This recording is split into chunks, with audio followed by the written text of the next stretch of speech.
No falls at the conference. Good afternoon, everybody, and thank you. Some amazing discussion going on, and there's so much knowledge in this room. Chris and I, when we were talking about how to develop our presentation, I said, you know, Chris, we can't teach the people in this room anything about RCAs, right? These are the people that write the books. They have developed the theories. They've done the research. So why don't we do this a little differently and pull from their brain power and have the discussion with them as opposed to preaching at them. So we're going to go through a couple of things, and then we're really going to just query you. And Chris and I will jump back and forth between this. So most of you, I'm assuming, if not all of you, are familiar with root cause analysis or RCA squared, where you have root cause analysis and action. The goal is basically to prevent harm to both the patients and the staff, because we know that the staff suffer when there are sentinel events, excuse me, and or harm to a patient. The challenge with it, though, is it takes time. And you need to pull staff resources. You also have situations where what we call deja vu events or repeat events. And we know that human factors science is essential to that root cause analysis process. But not every system has that. And Chris, I apologize, I should have introduced myself, but I'm the program manager for quality and safety for emergency medicine at Penn State Hershey. And Chris, I will let you introduce yourself. I'm a patient safety advisor with the Patient Safety Authority in Pennsylvania. So Chris actually deals with hospitals that have very limited staff, that are small hospitals, and you know, it's an area that they don't have the resources that some of the other hospitals do. Next slide. So we figured we'd look at the top 3 safety events across the state. And we've got laboratory specimen errors, IV lines, therapy and site errors, and then medication errors, whether it's the wrong time, dose, or medication. Next slide. So the question that we have for my AI people, my human factors people, my safety people, is can AI help to broaden the availability of human factors into an RCA? So the goal is you want a thorough RCA, you want to do it quickly because you want to prevent future harm. Can AI help to simplify the process, shorten it by doing something, maybe it writes the causal statements, maybe it suggests the action items, maybe it looks at the patterns of the errors, and can AI help in each of those major event categories to identify the human factors issues that were present? So I might be asking a lot of Josh and his colleagues' products, but that's what we're going to start to throw out there to the group. And we'll go to the next slide. So we're going to give an example. These are real, de-identified cases. Chris, if you want to walk through those, because you know them well, sorry. So just to give a little bit more background, when we were talking, discussing this, and Linda told me that the whole, one of the part of the genesis of this conference was that she wanted a human factors engineer on every RCA team, which is awesome. That would be great.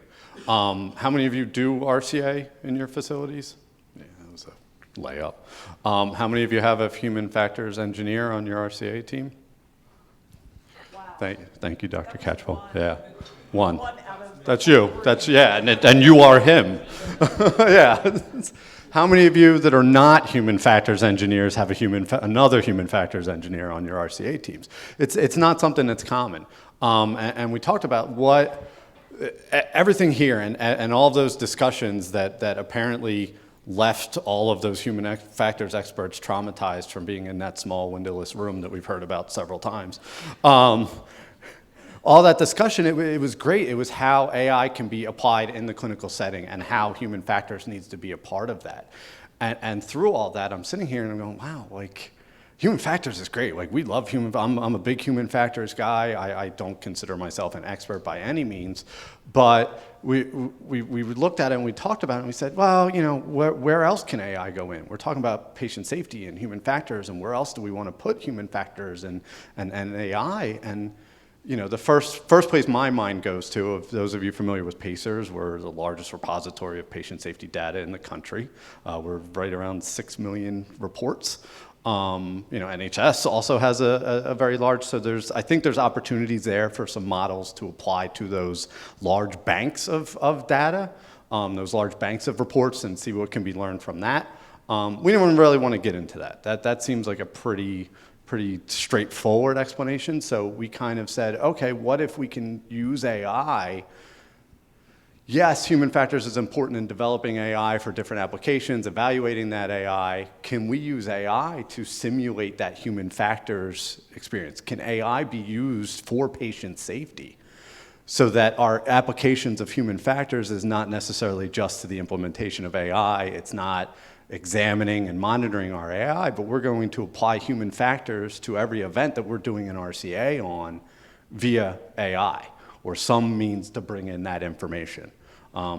So to discuss how to do that, we're going to go through some examples. If you can't tell, I'm trying to delay so you all had time to read this huge case study and I don't have to read it out loud. But I'll give you a quick overview. We had a patient, a kidney donor transplant patient, a couple weeks post-procedure, actually a couple months post-procedure, was being monitored for viremia, adenovirus, Epstein-Barr virus, BK virus, cytomegalovirus, was getting weekly labs done. And you could see the facility was sending out those weekly labs to LabCorp. Everything was good. There was a negative BK test on 3/6. On 3/7, this facility changed their reference lab. We switched from LabCorp to Quest. Part of that change, our preferred tube top colors changed from, where did we go? From yellow to red. I don't want to mix that up. That'll drive the human factors people insane, I'm sure.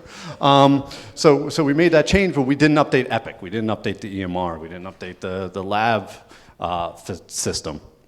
So the next week, on the 13th, nurse sent a yellow top tube. The tech got that down in the laboratory. The tech canceled it. Now, this was a very good tech. He was very organized. He typically produced more output than a lot of his peers. Was very good, was very detailed with how he went about the process. He got that. He was familiar that it was supposed to come in a red top and not a yellow top. So when he got it in a yellow top, he canceled it. Nobody on the clinical staff knew. Why not? I'll give you that information in a second once we start getting some answers. So the following week, we did the blood work again. We sent that tube down there. I don't know if it was in a red. I'm going to say it was again in a red top. We sent it out. That came back positive. We did start treatment, but the patient expired on 3/30. So if you were the human factors engineer or human factors expert on this RCA team, where do we start? What are your questions? What do we need to look into? Just high level. We're not going to get into this too detailed. I know when we mention RCA, my human factors friends are probably thinking, a year and a half for those RCAs, hundreds of pages. But a lot of times in a medical setting, we're looking, what's the quick impact? What's the quick turnaround? So what are we looking at? Human factors people. What's the process for updating the EHR? Yeah, process for updating the EHR? Yeah. What's the communication policy? Good communication policy. That was a big one. So we had the tech. Nobody on the clinical team knows. We ended up looking into this. It turned out the tech thought, when I canceled it in the system, it sends an alert to the clinician. It didn't. It didn't. Maybe it did it one time, and the clinician said, oh, man, we get so many alerts. Can we turn these off? I don't need an alert for every value that comes back positive, right? So this is important. Anything else jumping out on it? Yeah. I would just start writing down who is responsible for what. So who updates Epic, who communicates the change in Epic, who decides whether or not the lab is lab 1 or lab 2, how does that communication change get made? And so just try to identify everyone who's involved involved in a change like this? Because obviously, as you have in this thing, if it were in Epic, that would be helpful, but that's still not enough. You need to know that there was a change, Yep. what the change meant. And so this is kind of a change in process. And because our policies and procedures in healthcare are for the Joint Commission and not for our workers, we don't update them. No, we just add a new one every time something goes wrong, right? We need a new policy. I'm going to go in the back here and then over on this side. Yeah. I hope I understood the question correctly. So why do two companies have different colors? Like, why can't we standardize that? That's an excellent question. That's I think, above my pay grade. A funny thing here, though, is that, so there was you can see the language in there that the red top from the yellow top previously preferred. Preferred and acceptable, very different words. So when they sent that yellow top the next week, that tech looked and saw that, yes, we prefer the red top, but we can send the yellow top. And that's why it was sent the following week. I'm going to go over here, and then I'll get back to you. Yes? I was going to ask a similar question about the tube color, but also from a labeling perspective. I would ask what the process is, regardless of color, how is discussed and labeled? How does the nurse determine what color he or she should use? Tons of stuff. I'm going to go here and then over there. It's great. Oh, of course. About the tops, because your constant tension between, reason to do one thing versus the other, the lack of standardization may be so that you know which lab to send it to you, to send the thing to, right? So you Okay. if it was all one color for one lab versus the other, I don't think that's something that happens, but there's that It could tension be. between like what type of information are you trying to communicate with the color, and then is color enough to actually do the Yeah. indication? Color coding versus color differentiation, all that good fun stuff. Yeah, so it's I mean, you can see this is not a huge example, and we didn't give you a ton of information, but there's a lot we can delve into to this that I'm not sure most of those RCA teams out there are familiar with. They're familiar with human factors. There's some implementation, or you mentioned RCA squared. I think that did a great, kind of forwarding those domains, but we don't have that expertise yet. I'm going to go with the two in the back first. Yep. Why would the tech take it upon themselves to cancel a test without making the phone call to say, hey, I got this, is this right? Versus Humans, just wiping it clean. humans are brilliant, humans are fallible. Yep. Where is she? Sorry. I don't know if she- Of course. Yes. We can blame the lab tech a lot, but why wasn't there an automated alert when the result from 3.7 never was resolved? Yeah. Yeah. How was, one of the other things we looked into is how were those results displayed? And it turns out that you got, the clinician got a readout of all of the results that came through, but if there was a missing result, that didn't show up as a blank line or a red line, it was just omitted. So I'm looking and I see a result for all those, nothing was triggering that there was a missing result or a missing test in there. Yeah, I just Yes. wanted to share that early, am I who you were talking to? Yep. Okay. Early in my time at the Ohio State Medical Center, I had a conversation with a wonderful lab faculty member, like a clinical lab person, and he said, we have a dashboard and we watch for critical labs that don't happen. And I started asking, no one else in the hospital knew they did that. They had basically a Wow, yeah. dashboard that they had created, and they would follow up and make sure critical stuff happened. Literally, nobody knew that they were doing that. Wow. I think Ken- Communication. Yeah. I get to ask stupid questions. Why was there a need to cancel this thing in the first place? Just because it had the wrong. So it's if I remember correctly, the tech canceled it in their system so that it wasn't on the list to go out to the reference lab. I don't know if they had a box or what the process was. And then he thought that just canceled the resulting of the test, and it would send back and prompt the clinician to draw a new tube. So he had this belief that there was a whole system operating with him clicking on the computer, where in reality it was canceling it in the system and not doing anything else. Why was it? That's an excellent, because they didn't have human. Did he think he was resolving apart from the fact that it was just the wrong? In other words, you still got to take it anyway.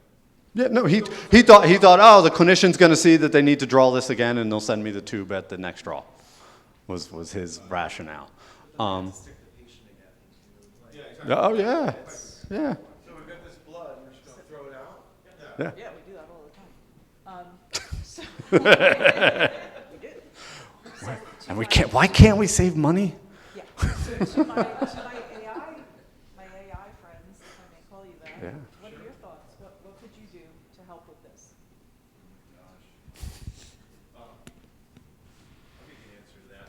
There has to be a proper SOP, standard operating procedure with this that everybody buys into from the very beginning for all the stakeholders, right? So like I deal with pediatrics and kids training, and we sign waivers, right, of every single thing. It's for sports performance.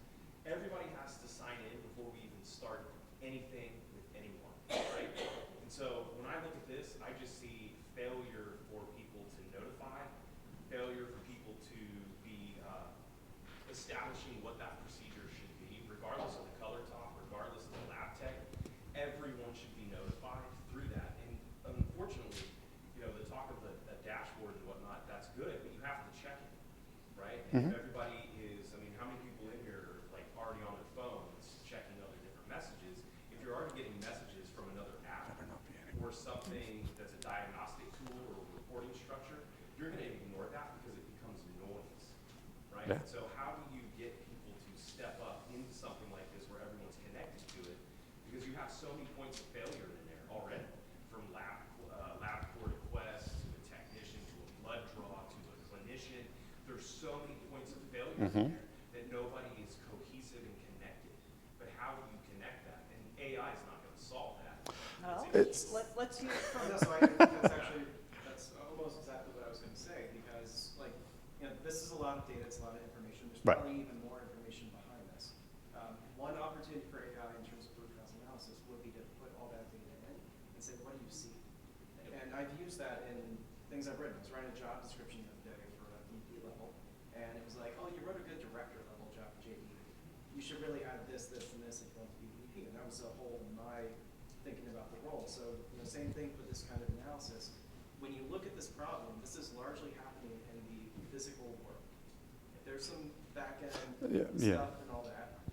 And, sorry, I don't know your name, but like it's really the process. And we have I won't mention the vendor, but the same one that Grayson was referencing earlier, a stroke solution that we went and replaced. And our technology was better. It was measured to be better. That was great, but that wasn't where the impact was. We showed a 30% reduction in their door to needle time in stroke, simply because we went through the process with them from the ground up. And we looked at, okay, here's all the insertion points of AI, doing something you were already doing. Maybe it was slightly delayed, maybe this, maybe that, like a little tweak here and there with technology. But the opportunity was to reinvestigate the process, reanalyze it, identify the gaps, make sure that tube colors aren't changing, make sure that a well-intentioned EP physician isn't waiting on a number, which Ohio's city it is, Cleveland or Cincinnati stroke scale or something like that, prior to the NIHSS, like all those like little things that are annoying, but that's where the impact and opportunity of implementation is with all this. I think there was one. from the Oh, audience, yes. Then we'll move on to the next. Yeah. This may sound oversimplistic with AI, sometimes it is in context to me, but what I'm looking at is building an electronic closed-loop system when a test or a referral is not performed in the specified period of time back to the clinician, because there's a reason why this was all. Yeah, no, and the solution, I don't remember the exact solution went in, but this was addressed. This was a very detailed RCA that it was done very well. The solution didn't involve AI. The action items didn't involve AI. There was human factors input into that improvement process. So that our challenge is how can we introduce that expertise without having to have a person in the room. So my wife's an ECP, and she ends up dealing with a lot of the zebras. She practices at Hopkins. And the most effective reminder for this type of situation that she's found is a Post-it note on her monitor, unfortunately. Like she uses the Post-it notes. I believe it, yeah. Like a good old-fashioned stick it to the monitor and check on the 13th, do I have my results? Otherwise, it's in her computer. It's gone. Yeah. Patience need to be going on. That's a human factor solution. It's a low-tech solution. Yeah. I just did some quick research. So this is a reactivation of the BK virus that's occurring off the allograft. And the only treatment for the positive would be reducing the immunosuppressant. That's the only thing they can do. So they should be like ready if they get a positive to basically reduce the immunosuppressant.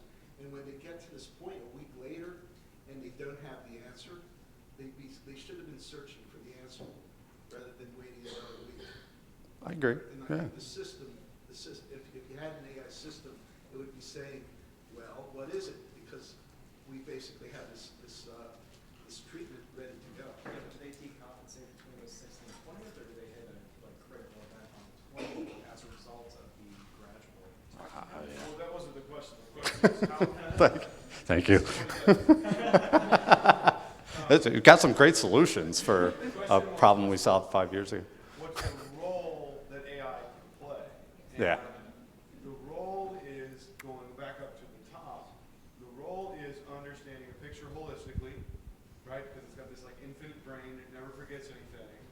And being able to project the likelihood of different outcomes so that you know that in advance and like have this sort of pathway in front of each clinical situation. It might be this, but it could be that, and be aware of this.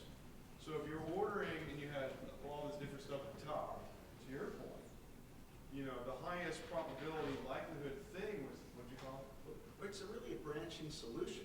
You get to that point, and the AI Right. say it's either one or the other. Right. It wants to know. And because it was that deterministic, you know, therefore, that if you don't have information X by time Y, alarms go off. Yep. Right? And that's the role that AI can have, is this multi-threaded outcome possibility that it stays vigilant when you get tired.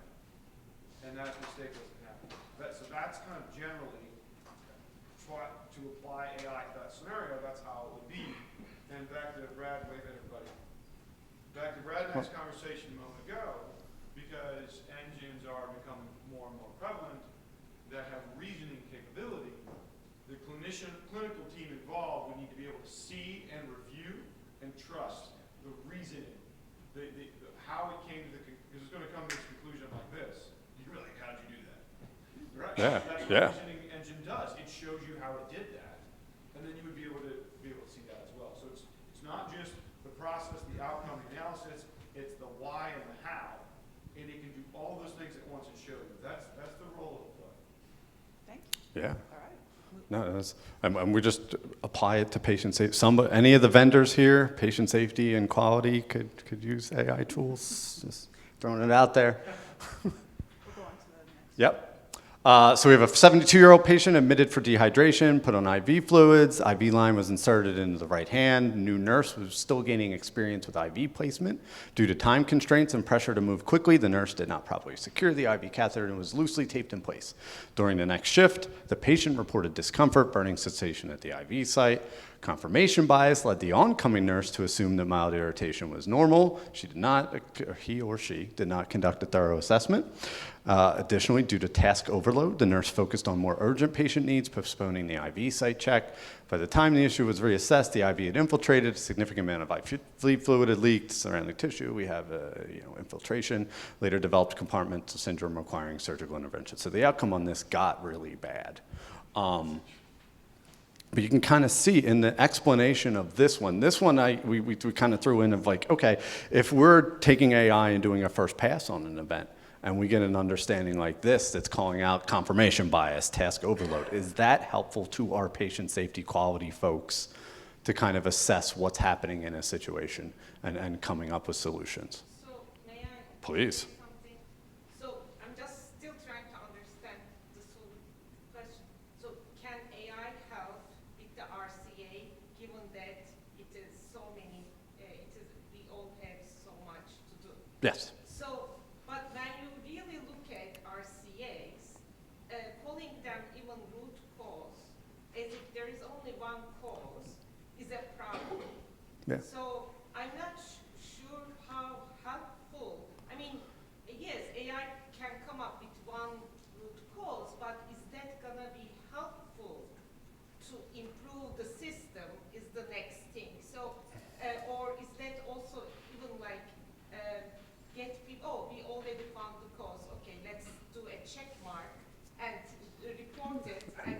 and our RCAs get less effective. Yeah, that's a good point. When we look at the data existing, in the internet that this AI will get all this data from, most of the studies, there are so few HF people, right? As a result, the HF literature is still relatively low compared to all that safety, quality, malpractice claims. So whatever the AI will draw all the conclusions and underlying factors, I don't know the answer, but I will be also be careful about whether it will really reflect the HF angle unless you really push that in the AI development. And that would be the idea. I see what you're saying, though. Is Yes. is that HF Yes. field taking up a small percentage of what gets sucked up into? Yes. Yeah. Because people also think they are doing HF, although they are not doing so. Yep. That is another aspect. I think it's a great idea, but it needs to be really carefully thought not to even make the process worse. I agree. I agree. And that's the problem we're pushing on to all of you. Right, that's what we're asking, because we're like, we want the human factors involved in the RCAs. Can AI help with that Yeah. in some way? And we don't know the answer to that. That's what we're throwing out. Ken, I saw your hand was up. So, there's the garbage in, garbage out. Clinicians only know Right. to report what they know to report. There's also this idea, what I find very useful, is you go to the space where the thing happened and it often tells you something. Yeah. But there's one thing that almost is always universally omitted from every single RCA, and yet is critical to understanding why things go wrong. What do you think that is? It's sort of vaguely hinted at here, but it's not specific. And it's almost always admitted from every single RCA.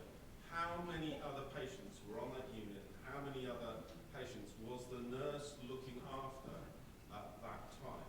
So what comes across as confirmation bias may simply be, I was looking up, I had so many other patients Right. who had so many other things wrong, I didn't think that was a problem. And that, confirmation bias is actually a hindsight bias. And most, Right. we don't want to get into that. The problem being, and I think there's a real room for AI in helping do that, that almost no RCA ever talks about the workload that the nurse had or the doctor had. It's always omitted. No, and that's a great point. Thank you. And by the way, that's a top peak of why we I don't think our Yeah. Oh no. There's a reason we're looking at this and we're going. Most RCAs don't have enough human factors consideration. Grayson just talked to us and said it's all about context. Yeah. Yes, but also, Oh. may I just say, even if you include HF people, it doesn't mean that you will learn from that RCA, because organizations Also true. and the learning system is not real. It is, there needs to be really like, if there's an HF person expertise involved, we really need to go after that change. We don't have that kind of organizational resources, etc. So the solution becomes train, talk to the person who did Right. this, Yeah. that kind of change. All the I think normal that's stuff the- that we all yeah. do and doesn't work. I think Yeah. there's another. Yep. Right. To Ken's point, and this is something that I ask all the time, whenever I get an adverse event, safety event, whatever report out of RED, and RED is chaotic, like everything ACTs are chaotic. And the first thing I ask is, tell me what else was going on. How many patients were we boarding? How short were we on nurses? How backed up were we on imaging, et cetera, et cetera, et cetera. How many traumas, how many strokes, how many MIs? That information, you can go back and maybe sort of reconstruct it out of Epic. It's hard, but that's where I see an opportunity Yeah. with AI. 100%. is that if we have all this data, it could actually say, well, when you get to 60 boarded patients in a 60-bed ED, your risk of having a safety event goes from here to here. That's intuitive, but that's data that would then be able to tell us something, right? Of course. Yeah. Because it's hard, oftentimes it's hard to reconstruct that. People don't necessarily remember. You can maybe go back in Epic if you Right. have the exact times and sort of figure it out. And But exponentially associate that with when that happens, X happens. So when we hit X number boarding, we see this, you know, we see this, these risks come out. Yeah, I love that idea. I'm sorry. Other people have things to share Yep. too, and it's my third time. I was just gonna add, there's no doubt that AI and HF can help in all of this, but I think the other key piece that we can't lose sight of, especially in the healthcare space, is I don't remember who said it earlier, but in our profession, there is a component of art and science. And I think when you depend solely on technology and you forget about the art piece of it, which is looking at the data and knowing that, you know, one arterial pressure in one patient may do one thing, and patient A is going to be completely different in patient B. Like, if we lose sight of the art behind taking care of people, we could do all the RCAs in the world, and it's not going to fix the problem. We're solely dependent on technology to tell us how to take care of people. Yeah, and I would say that through the discussion, I was locked up for 2 days in the windowless room. And Nobody's mentioned the broken clock that was on the wall either. Like that was like the main thing to me. I have to share this. So there was a clock on the wall, a small clock, you know, one that you buy at the dollar store, and it was stuck at 7:45. And I walked into the room and I looked at the clock and I was like, oh, that's a little off. And then I looked at it again and it was like 11 o'clock and I was like, oh, that thing is not working. And, you know, for me, it was irritating. And the rest of the group, you know, I don't know if everybody was noticing it. We were more, you know, having some very, very interesting and amazing discussions. But by the second day, I had had enough of this clock. So I reached up. Thankfully, I was tall enough I didn't have to climb on the chairs because that's like a safety thing, and I couldn't do that because if I fell, you know, then there'd be a mitis and the whole bit. But I was able to reach this ridiculous clock. I saw that, Andy Moyer. And I pulled it off the wall, and the battery had exploded in the clock. So I put the clock on the shelf, and Charlotte says to me, oh, no, we don't even want to look at it anymore. Turn it around. It's been driving me crazy. So being in that room, though, was an amazing experience. And it was okay to be in that room for 2 days. But one of the things that we did discuss was AI is not here to replace the clinician. AI, as it's been mentioned in many of the other discussions today, is really a tool. And what we want to do, what our charge is and what our passion is to ensure that that tool works with the clinicians, benefits the patient, and overall improves healthcare from all, you know, it's not taking Mike away, and as he's mentioned multiple times, it's using that tool to then free me up to work on those process improvements, the change that has to happen. So I'm not reading through 13,000 reports trying to find those, you know, themes and what have you. So it's to help, it's not to replace. So I did just want to share, when I was just graduated as a PhD student, I had 3 people in a very tiny office that was meant for one. And one of those 3 people was Charles Billings, who some people might remember as like a patient safety guru who put together the PSRS system for aviation. And so I had the opportunity to ask, he made me call him Dr. Billings, which is appropriate. I said, Dr. Billings, how do you really use PSRS? Like, how did you actually use it? Because he was a pilot and patient safety expert. And he said the best example is runway incursions. So runway incursions was in none of the tags. So like which airport it happened, what type of plane, you know, what time, what date, the root cause. It's not in any of those things. But he would manually go through all the reports and look for a runway incursion. And what a runway incursion is when 2 planes on the ground hit each other. And Not good.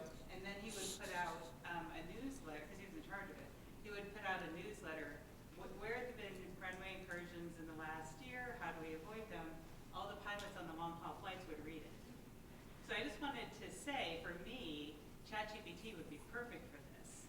So if you can find like a phrase that's not tagged in the database and then say, find me all the running versions. So what's the equivalent in healthcare? It might be like free flow on pumps, or I don't know what it would be. I think that'll look different, and the AI friends, again, can answer this a little bit better. We've done, again, we have 6 million reports, so we've tried different bigrams, trigrams, I learned all sorts of statistical terms, which is great, and it's hard. It's hard to do those, the retroactive analyses that are necessary to dive in and compare, especially when we're talking about, in PA specifically, 560 some different facilities. So probably about 500 some different unique users entering in that information. Sometimes more because we're getting them in through an interface on a computer My system. guess is 3/4 of them you have to throw out. I mean, honestly, but if you could find like 7 of them. I won't say that publicly, I'm just saying, but, Or you could go I back love to our data, but yeah. Or you no, could go it's- back to the facilities and get more information. So here's a thought, IVs infiltrate, that's a fact. So if you want to use AI in both the numeric and denominator, you can make how many times it's actually harmful. So you would go to the notes and perform an analysis per inpatient per day, right? How many times is the second IV inserted? Or you search for the term infiltrated IV. Because you can have an infiltration and not have harm, right? Then you will have some proportion of how often the event occurs, how often it is detected by humans, and how often it's not detected. From a design perspective, fluids are liquids and gases. So if you pick up a patient on a ventilator, there's a disconnection alarm, right? There's a high pressure alarm and a low pressure alarm. For IV fluids, by design, there's a high pressure alarm and IV is in. But there's no low pressure alarm. And I've experienced this firsthand. The IV could be disconnected. Some lights would be green, but the medicine is going to the bed, right? There is no way you can find out until somebody reaches low blood pressure. The blood pressure medications are going to be green. So there are some ways where you can look at when the cause was, for example, the low blood pressure because the IV was disconnected, the IV was infiltrated. So in that sense, for the root cause, you then divide it into mechanical factors, or human factors, or device design factors. Just wondering. Yeah. Okay. Thank you. Last one? Am I reading it? I thought it, because it was the shortest one, you were going to read it. I can read it. I can go. I can take the shortest one. A patient received an order for 28 units of insulin via a vial administration. The RN was unfamiliar with this type of dosing for insulin and thought that the entire vial was to be given in a 10 ml syringe. When scanning the vial, the correct units came up. There was no partial dose indication, and they proceeded to administer the entire vial. The patient developed hypoglycemia, as we would expect, and required transfer to the ICU. And I know there's some work being done with AI and identifying adverse drug events. I don't know if I think it's looking more for like allergies and stuff like that from the literature I've read. But curious from human factors and our AI people. So the thing that hits me, several of these, and I didn't formulate this thought before I raised my hand, but is some of the stuff that we're looking at here, is absolutely needs a human being or something, maybe it's cameras in the room or something, but to see what's going on, right? So there's data in the context of the room, for example. The nurse didn't enter that she was giving a whole vial, right? Somebody had to have seen that was what was being pulled up. And I think that's where some of the limitations come in with how much you could do in an automated fashion and how much you actually need, again, process. I work with a data scientist who says who said that many requests for an algorithm are really a cry for help with standardization. And I think that that's something that comes back to me all the time, like how much of this is about the process that is or isn't in place, and how much can we know even for an AI model to work on without understanding that from the human perspective as well. So that was just my brain leaking into the microphone here. I mean, I have a lot of questions, like why would you have 10 ml syringes? Like, I have a lot of questions, but like to hear from some human factors people, and I have some nurses here in the audience as well that curious what their thought. About the 5 rights. We all love the 5 rights. 6, isn't it 6 now? I've heard up to 9 or 10. You know, for our just culture people, you can't give someone an outcome and tell them they have to produce that outcome and not tell them how. Yeah. So Ken, what do you think? About this? Yes. Oh, we just don't know enough. You know, I think there is a lot of information that needs to be amassed within a RCA. So, and I think that might well be another application for AI is to take a narrative from the nurse. I would want to find out. So what we talk about in human factors is why it made sense. Why this decision made sense at the time. And that's why, that idea of, well, I had all these other patients to deal with is an important question. But there are many, many other things that, why did they think the entire vial was to be given by this temperature? So I think, but that having information from lots of different people about that is a lot of work. And so, that's where that idea of, the transcription of AI and the then, do that. So that would be my question is, why did this make sense at the time to do this? There are other things that one might ask, what support did they have? Was there, we know that actually independent double checking actually isn't very effective. But, was that available? There are lots of, so from that alone, you can't make any reasonable judgment about it. Okay.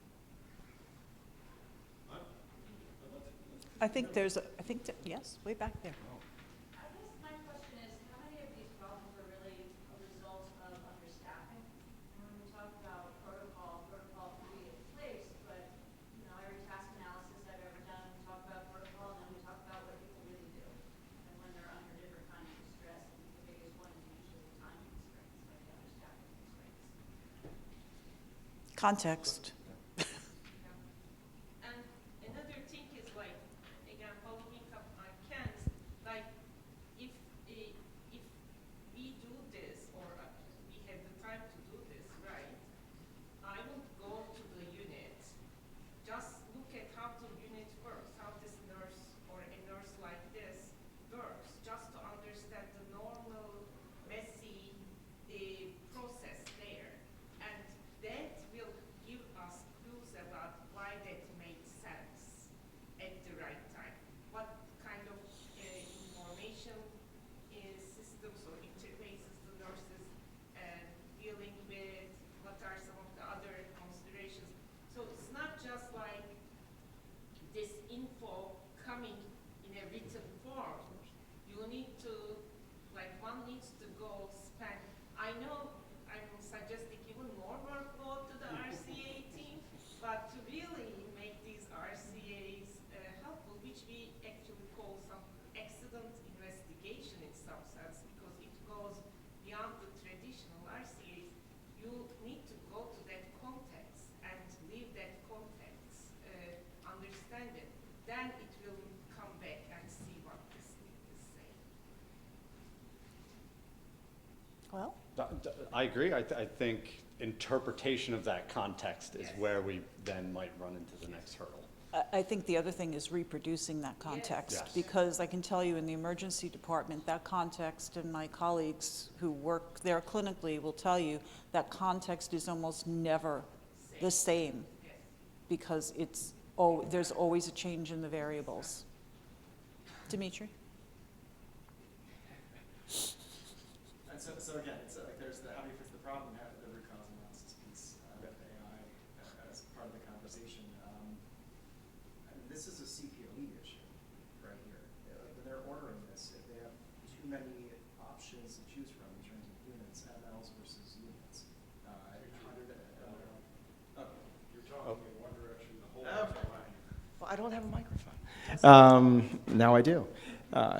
So I was saying this comes back more to the actual order entry aspect of it than anything else. And in terms of like a root cause analysis, I would like to see how many protocols existed in the order entry system at time of ordering and why.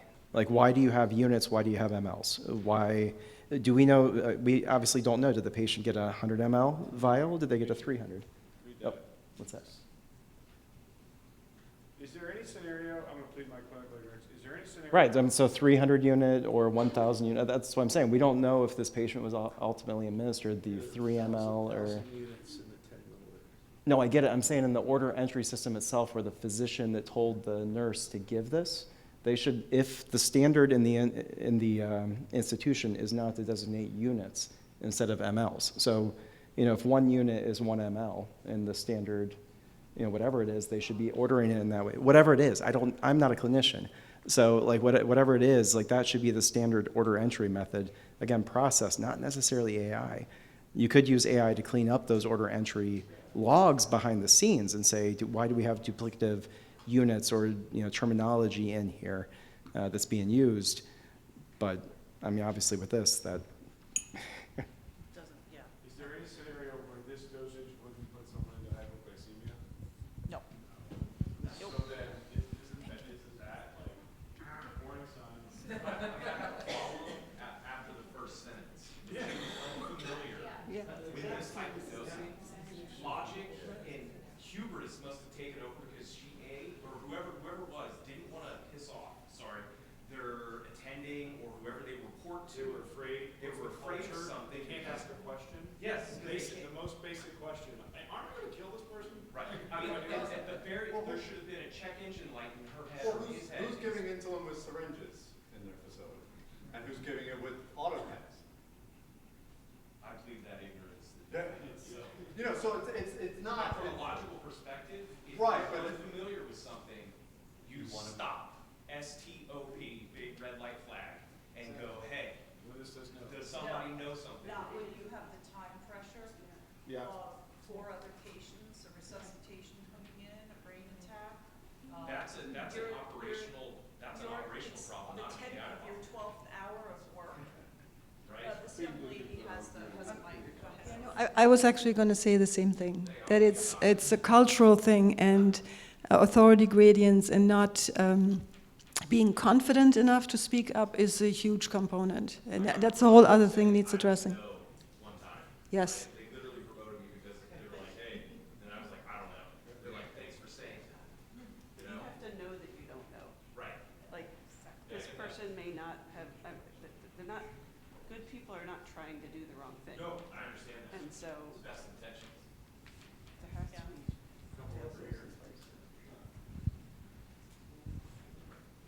I think this gentleman in the back had his hand up first. I didn't realize how that happened. Yeah, I'm not a clinician, but I shadow nurses. My guess, it could be a reliance on scanning, like 5 writes of medication, right? So I scanned already the medication, I scanned the barcode on the hand, right, of the patient. What could go wrong, right? So it could be like a simple math issue, but they couldn't know. They just rely on whatever is already there. So, which also, if we think about AI, could we in the future over rely on AI to think, reason? That's the horrible thing that I think we should all think about.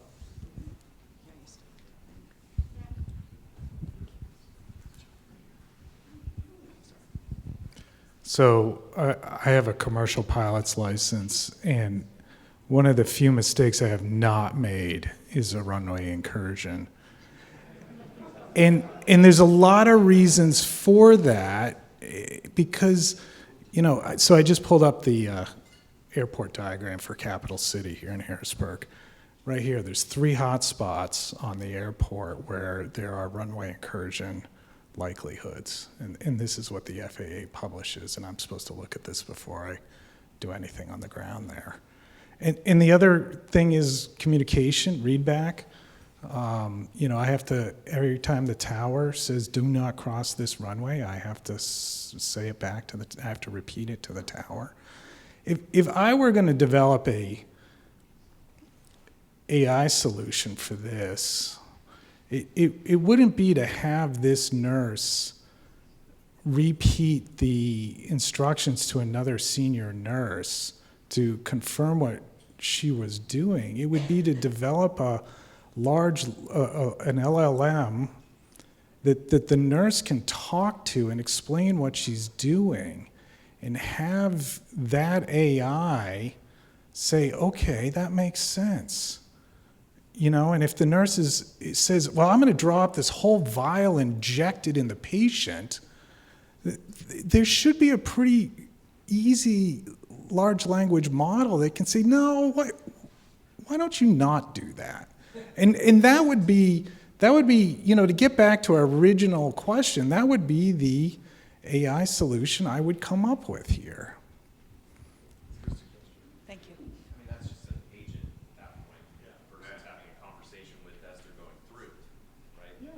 Like, But we're also short-staffed. She doesn't have to pull it out of us. right. Yeah, you just dictated something, you know, 'cause the next question is, police wear body cam, military wear body cam, everybody wears body cam. Do doctors, patients, and nurses, any of the clinicians wear body cam? Because you did. Perhaps that's another massive, huge visual data set. But if you literally say to someone, whoa, 10 mil syringe, you just pump a whole vial in there, it's trained to know that, like, this is the order. That patient's in that room, right? Was it ordered? No. It could. Yeah.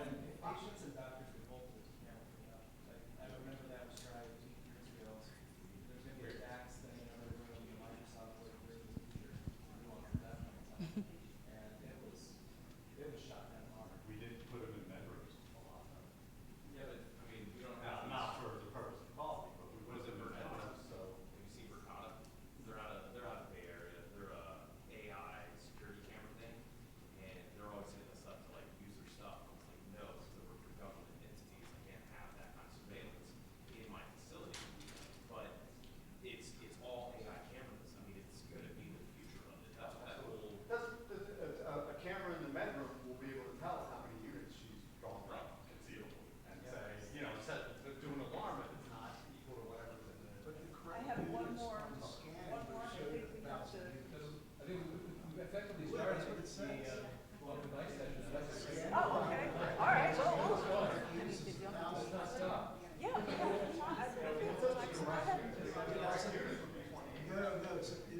Maybe I should type. Is it on? It is on. Okay.